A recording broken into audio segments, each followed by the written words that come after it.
அனைத்து உறவுகளுக்கும் வணக்கம்.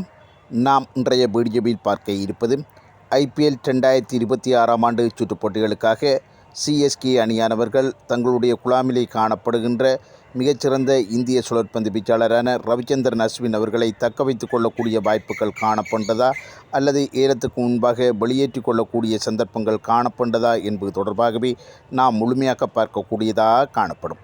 இதன் அடிப்படையில் பார்க்கின்ற சந்தர்ப்பத்தில் ரவிச்சந்திரன் அஸ்வின் அவர்களுடைய பெறுபவர்களானது இந்த IPL 2025 ஆண்டு சுற்றுப் போட்டிகளிலே மிகச்சிறந்த முறையில் அமையவில்லை என்கின்ற குற்றச்சாட்டு கூட காணப்பட்டது.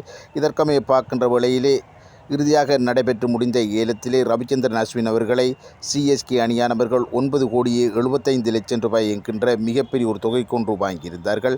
எனவே இந்த தொகையானது ஒரு மிகப்பெரிய ஒரு தொகை ஒன்றாக இருப்பதன் அடிப்படையிலே தான் ரவிச்சந்திரன் அஸ்வின் அவர்களை CSK அணியினர் தக்க வைத்துக் கொள்வார்களா என்பது ஒரு மிகப்பெரிய ஒரு கேள்விக்குறி ஒன்றினை ஏற்படுத்தியிருக்கின்றது.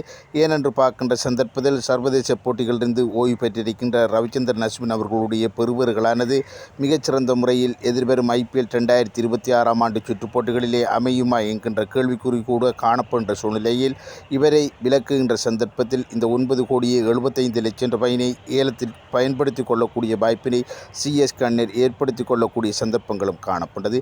இதற்கமைய பார்க்கின்ற வழியிலே எமக்கு கிடைக்கப்பெறுகின்ற தகவல்களின் அடிப்படையில் CSK அணியானவர்கள் எவ்வாறு பார்த்தாலும் ரவிச்சந்திரன் அஸ்வின் அவர்களை IPL 2026 ஆண்டு சுற்றுப் போட்டிகளுக்காக தக்க வைத்துக் கொள்வதற்குரிய வாய்ப்புகள் இல்லை. அவர்கள் ஏலத்துக்கு முன்பாக வெளியேற்றிக் கொள்ளக்கூடிய சந்தர்ப்பங்கள் தான் அமைந்திருக்கின்றது என்பது போன்று சமகால தகவல்கள் வெளிப்படுத்தப்பட்டது. அவ்வாறு ரவிச்சந்திரன் அஸ்வின் அவர்களை ஏலத்துக்கு முன்பாக வெளியேற்றிவிட்டாலும் ஏலத்திலே அவரை அதிகூடியதாக 2 கோடி தொடக்கம் 3 கோடி ரூபாய் என்கின்ற தொகைக்கு தான் விலை போகக்கூடிய வாய்ப்புகள் இருப்பதன் அடிப்படையில் மீளவும் அவர்கள் 100% பெற்றுக்கொள்ளக்கூடிய சந்தர்ப்பங்கள் அமையும் என்பது போன்று தகவல்கள் வெளிப்படுத்தப்பட்டிருக்கின்றது. இது தொடர்பான தங்களுடைய கருத்துக்களை கமெண்ட் செக்ஷனில் தெரிவித்துக் கொள்ளுங்கள். மற்றும் வீடியோக்கு லைக் பண்ணுங்க, கமெண்ட் பண்ணுங்கள். நன்றி, வணக்கம்.